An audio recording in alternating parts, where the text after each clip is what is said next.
say, birds of a feather flock together. You run around with losers, you will end up a loser. Unconsciously.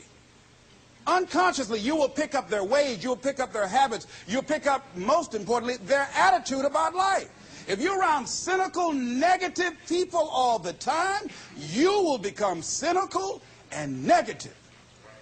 So you got to watch yourself. Many of us are living out the lives of other people, living out their conclusions, living out of their consciousness. The other thing is that you begin to looking at your life and looking at what it is that you want to achieve. Another crucial thing that you must do is align yourself with powerful people. Align yourself with people that can encourage you, people that can empower you, people that you can learn from, people that you can grow from.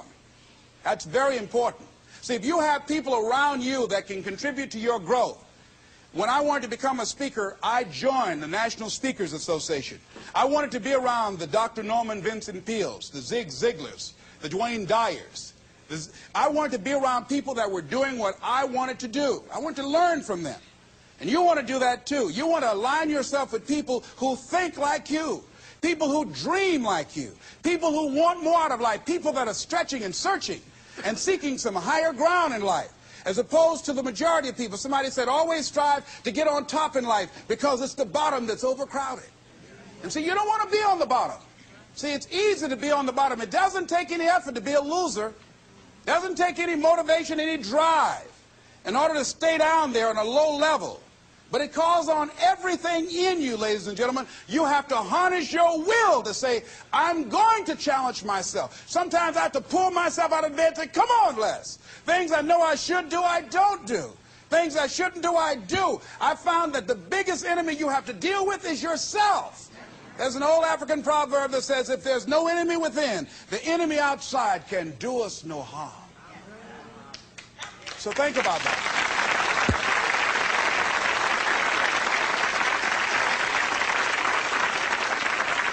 So as you begin to look toward making this your decade, as you begin to look toward making your life different, as you begin to look at yourself, you've got to redefine yourself. Who are you right now?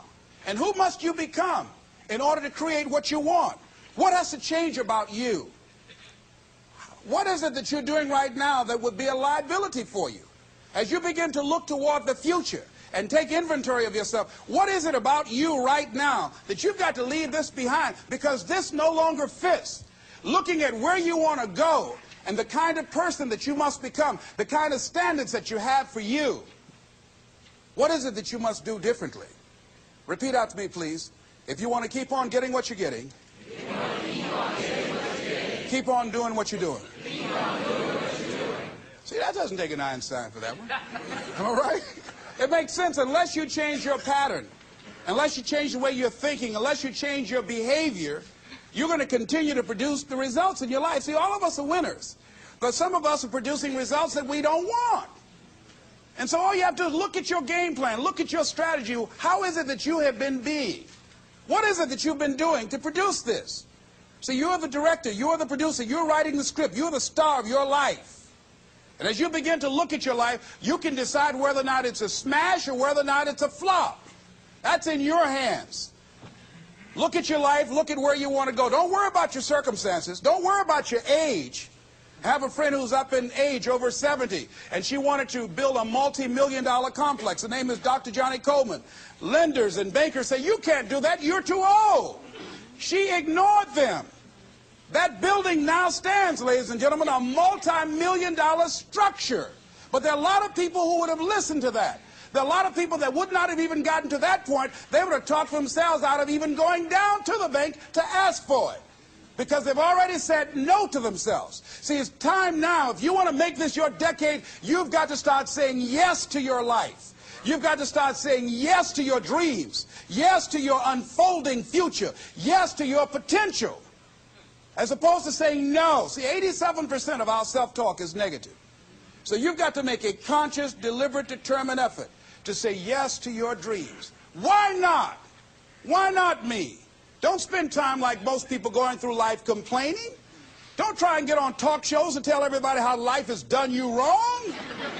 Here's what's happening in the audience. 80% don't care, and 50% glad it's you.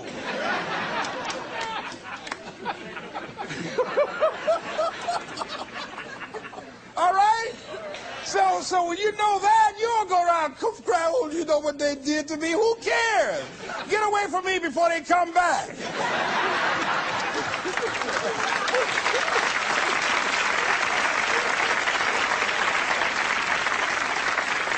I had a friend of mine that said something that's very important. He said, hey, it doesn't matter what happens to you. The only thing matters, what are you going to do about it?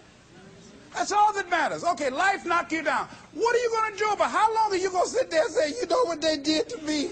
How long? Who wants to hear that racket? Use that energy to get up from there and move on and get on with your life.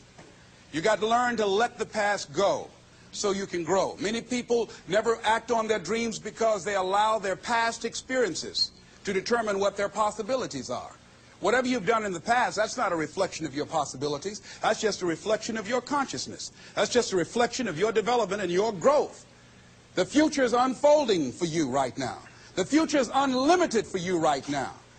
No one knows where you can go. No one knows what you're capable of or what's possible for you. You don't even know that. I had no idea, ladies and gentlemen. No one could have convinced me that I was able to do this. I'll never forget, I was speaking in Detroit, and a high school friend of mine saw me afterwards, and he was backstage. He said, I can't believe it's the same person. And I thought for a moment, and I said, it's not. The person you know, he's gone. He doesn't live here anymore. We have the power to change our personal history, changing the direction of our lives, changing our thoughts, changing where we want to go, exploring new horizons. So as you begin to look at this decade and affirming that this is your decade, as you set goals that will make you stretch, that will bring out the best in you, as you begin to remove the negative, toxic people from your life, as you decide to take some chances in life, and that's one of the things that's very important. Viscard said, if you're not willing to risk, you cannot grow. And if you cannot grow, you cannot become your best. And if you cannot become your best, you cannot be happy. And if you can't be happy, then what else is there? I'll never forget when I reached my first major goal of buying my mother that home. I'll never forget what it was like. And you're going to have this experience when you reach some major goal. When I drove up to the house and I got out and I gave Mama the key. And I said, Mama, this is for you.